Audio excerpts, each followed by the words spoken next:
projet qui est important pour nous en ce moment, c'est le projet qui tourne autour de la sécurité. L'enjeu, c'est d'une part un enjeu réglementaire, se mettre en conformité avec les règlements qui changent beaucoup en ce moment. Il y a un enjeu en termes de sécurité d'entreprise, mais il y a un nouvel enjeu, chose qui n'existait pas avant, et c'est ce qui fait qu'aujourd'hui, c'est de plus en plus dans les esprits de nos entreprises, c'est le fait que la sécurité est devenue un enjeu business. C'est-à-dire qu'on voit de plus en plus dans nos appels d'offres, dans les relations qu'on a avec nos clients, des demandes qui concernent notre niveau de sécurité, parce qu'il y a une perméabilité très importante aujourd'hui entre les clients et les fournisseurs. Et donc nos clients nous demandent de montrer patte blanche sur le fait qu'on gère bien notre sécurité. Et pour le coup, ça devient un enjeu business. Ça nécessite d'avoir des ressources en interne déjà qui sont dédiées sur ce secteur, d'avoir un écosystème de partenaires aujourd'hui qui ont des certifications et qui ont voilà, une légitimité sur ce secteur-là. Ça nécessite d'avoir des logiciels, de l'intégration, d'avoir des bonnes pratiques, beaucoup d'organisations internes adaptées là-dessus. C'est avant tout une histoire d'hommes, toujours. Donc ça veut dire qu'il faut une organisation humaine, c'est un travail très proche avec les RH par rapport à ça. C'est, voilà.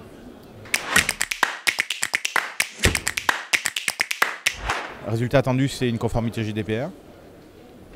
C'est le fait d'avoir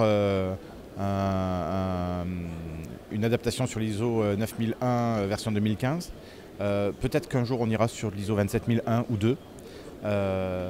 C'est d'avoir une PSI qui correspond exactement aux risques de l'entreprise et d'avoir un SMSI qui est adaptable au quotidien. Voilà. Il y a un enjeu business. C'est plutôt du défensif, on va dire.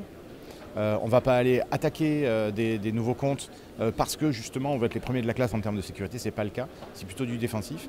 Mais par contre, on ne fait pas de la sécurité parce qu'il y a un ROI. Donc je pense que ça fausserait un petit peu l'ADN d'un projet de sécurité. Et en plus je pense que ce n'est pas possible de calculer un ROI là-dessus.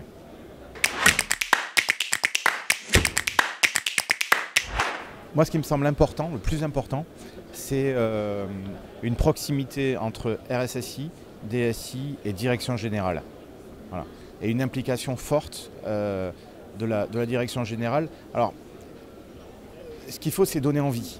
C'est-à-dire que, aussi bien au niveau du RSSI que du DSI, il ne faut pas que ce soit sclérosant ou être dans une position beaucoup trop ancienne.